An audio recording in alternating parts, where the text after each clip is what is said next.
Hi, I'm Tilo and I'm playing Eclipse of Elysium. And why? Yeah, because it's my game. I make this game, so I have to play it. Damn it. And here is just a short showcase video just to show you how the gameplay mechanics of exploring, fighting and talking actually work. So, and we start with exploring. We have Arya here on her hovercraft and we will use it just to explore the world. Let's go.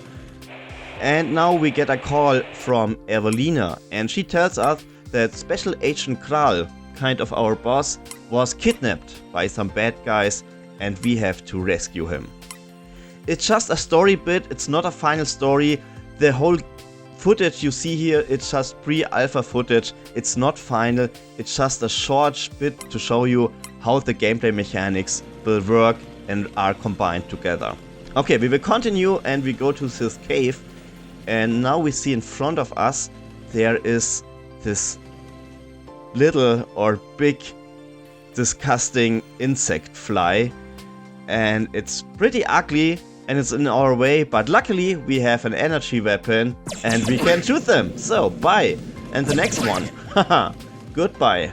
Now you see the world and the world is built on top. Okay, there's a big bird. The world is built on an old but modern civilization. You see the ruins of old buildings. There was a civilization but they screwed up. You see the skyscrapers in the background and they show us, okay, there was an old civilization and the mysteries of this old civilizations you have to discover.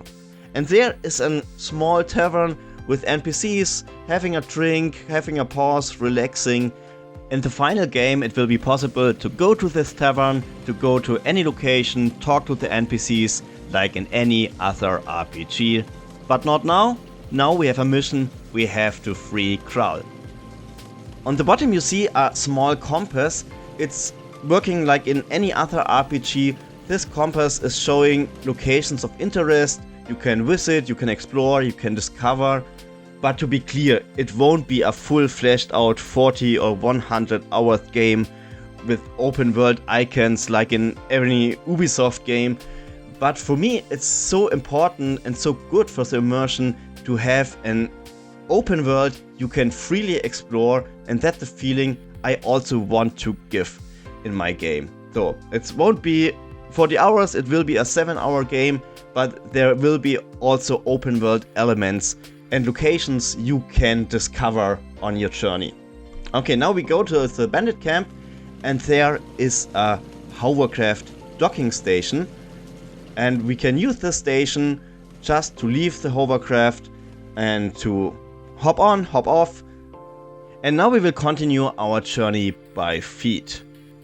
And the camera, I want to say, you don't have a complete free camera, but you have a camera you can zoom in and zoom out, also can rotate, but only on one axis because it's too complicated for me to have a complete free camera because you have to rotate the sprites as well. And also for me as a solo developer, it's so much easier to have only one side of the environment I have to take care of.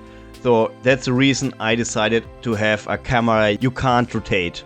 So, but you have a camera and you have this really cool transition from hovercraft to the classic RPG movement. And now we're going to the next part. There are in front of us little slimy monsters. And from a lore perspective, it makes a lot of sense that there are these brown, disgusting, HP Lovecrafty monsters. It's connected to the old civilization. They screwed up the humans from the old world. And how it's connected to these monsters you will discover in this game. But not at the moment. At the moment we will just beat the guys. And that's why we come to our beat 'em up part. And we go to the fixed camera and we can't leave it until we finish the bad guys. Also our movement set has changed. We can jump, we can dash and we can attack. Oh, and we can get a stone in the face. Pretty good. And now I will beat the guys. Let's start. Also I have a fireball and these guys are no problem at all. And we did it! We made our first fight, and yeah, it was pretty easy, but here is just a starter area, just to show you how the gameplay mechanics are working and how they are connected to each other. So, we'll continue our journey on this island, and I decided to make a really green and vibrant environment. It will be also in a contrast of the destroyed skyscrapers and the destroyed old civilization. Now we find a chest, and like in any other RPG, chests are there to loot. And we got some apples and a potion, and yeah, I know the widget is pretty small at the moment, but it will be fixed later, I promise. At the moment it's important to know we get some items, some apples and a potion, and we will need them to make our next fight. Okay, we will continue. Also, we can run a little bit to be a little bit faster at the bandit camp, because there is a camp where Kral is prisoned. And he sees us, and I think he is pretty happy. He says, "Arya, it is you! These monsters put me into the cage, like an animal." And now you have different options to answer. You can say, "Yeah, it's disgusting," or "They will pay the price," or "Yeah, you are an animal. Yeah, look at him. He's a lizard man, so he's an animal." I will pick this one. Ha ha ha. Funny like always. And now, free me! Yeah, and we will do that. On the left corner you see our items, our health bar and our items, and I will use now the apples to... Oh god, he got me again. To heal me. And now I will destroy the knights. They are next enemies.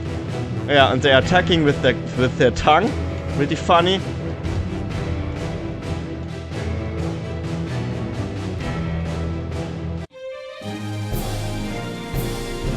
And we did it! All enemies are down, and now we can free Kral from his cage. You see, there is now an interaction icon. It's showing us, okay, we can interact with this NPC. This is working like in any other RPG. We go to NPCs, interact with them, make decisions. I also want to make a lot of decision trees that you as a player has a real impact on the story. Okay, but now we talk to him and we free him from the prison. Thank you, Arya. You will get Employee of the Week. Yeah, better would be a pay rise. I did it for fun. Oh, that's all? Yeah, and I really take this one because, yeah, that's all? Really? Yeah, that's all. And now back to the mission. And we did it! We cleared the bandit camp. And I will go back to my mission. My mission is to make this game, to make a game you deserve. And before that, I want to say thank you to anybody supporting me on my journey. In the last weeks, I got a lot of support from people helping me to make this game. I have a Kickstarter campaign. It's going on until 20th of May. I got a lot of comments in my YouTube channel, a lot of followers. So if you want to follow me on my journey, go to my YouTube channel, follow my channel. If you like, go to the Kickstarter campaign page, link is below, and pre-order the game. It would be a great help for me to make the game you deserve, make it so good as possible. So really, if you want to support me, I'm thankful to everything, to emotional, to financial support. So thank you so much. And I say, auf Wiedersehen, goodbye.